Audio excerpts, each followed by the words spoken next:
ആലപ്പുഴ മാമ്പുഴക്കരയിൽ വീട്ടമ്മയെ കെട്ടിയിട്ട് സ്വർണവും പണവും കവർന്നു. ഒറ്റയ്ക്ക് താമസിച്ചിരുന്ന മാമ്പുഴക്കരി വേലിക്കെട്ടിൽ കൃഷ്ണമ്മയുടെ വീട്ടിലാണ് കവർച്ച നടന്നത്. 3.5 പവൻ സ്വർണം, 36,000 രൂപ, ഓട്ടുപാത്രങ്ങൾ, ATM കാർഡ് എന്നിവ കവർന്നു. വീട്ടിൽ സഹായത്തിന് നിന്നിരുന്ന തിരുവനന്തപുരം സ്വദേശിയായ യുവതിയെ കാണാനില്ല. വിവരങ്ങളുമായി നിഷ ദിലീപ് ചേരുകയാണ്. നിഷ, ഈ വീട്ടിൽ ജോലിക്ക് നിന്നിരുന്ന അവർ തന്നെയാണ് മോഷണം നടത്തിയതെന്നുള്ള പ്രാഥമികമായ സൂചനകൾ തന്നെയാണോ പോലീസിന് ലഭിച്ചിരിക്കുന്നത്? ഇതുമായി ബന്ധപ്പെട്ട അന്വേഷണവും ഇരുതരത്തിലാണ്. ഇന്ന് പുലർച്ചെയാണ് മാമ്പുഴക്കരിയിൽ, കുട്ടനാട്ടിലെ ഒരു ഉൾപ്രദേശമാണ് മാമ്പുഴക്കരി, അവിടെയാണ് വീട്ടമ്മയെ കെട്ടിയിട്ട് സ്വർണവും പണവും കവർന്നത്.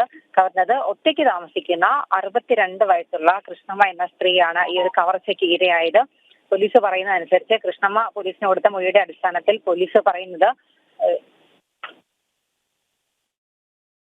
താമസിച്ചിരുന്ന ഒരു യുവതി, അവർ ഈ കൃഷ്ണമ്മ രോഗി പരിചരണത്തിനും മറ്റും പോയിരുന്ന സ്ത്രീയാണ്. ഇവർക്കൊപ്പം താമസിച്ചിരുന്ന ഒരു യുവതി ഉണ്ടായിരുന്നു. ഇവർ ഏതാണ്ട് 4-5 ദിവസമായി കൃഷ്ണമ്മയ്ക്കൊപ്പമായിരുന്നു താമസം. അവർ ഈ രോഗി പരിചരണത്തിന് പോയ സമയത്ത് പരിചയപ്പെട്ടതാണ്. അങ്ങനെ ഈ തിരുവനന്തപുരം സ്വദേശിയായ യുവതി കൃഷ്ണമ്മയ്ക്കൊപ്പം വന്നിരുന്നു. തുടർന്ന് ഈ 4-5 ദിവസമായി കൃഷ്ണമ്മയ്ക്കൊപ്പം ഇവർ താമസിക്കുകയായിരുന്നു. അവർ കൊണ്ടുവന്ന ആളുകൾ, അല്ലെങ്കിൽ അവരുടെ സുഹൃത്തുക്കളായ ആളുകളാണ് വീട്ടിൽ വന്ന് ഇത്തരം ഒരു കവർച്ച നടത്തിയത് എന്നാണ് കൃഷ്ണമ്മ പോലീസിന് മൊഴി നൽകിയിരിക്കുന്നത്. പോലീസിന് പ്രതികളെ കുറിച്ച് വ്യക്തമായ സൂചന ലഭിച്ചിട്ടുണ്ട്. പ്രതികൾ ഒരുപക്ഷെ പോലീസിന്റെ കസ്റ്റഡിയിലായിട്ടുണ്ടോ എന്ന് പോലും സംശയിക്കേണ്ടിയിരിക്കുന്നു. ആ രീതിയിലുള്ള അന്വേഷണമാണ് നടക്കുന്നത്. എന്തായാലും പോലീസ് ശരി, ആലപ്പുഴയിൽ നിന്നും നിഷ ദിലീപാണ് വിവരങ്ങൾ നൽകിയത്.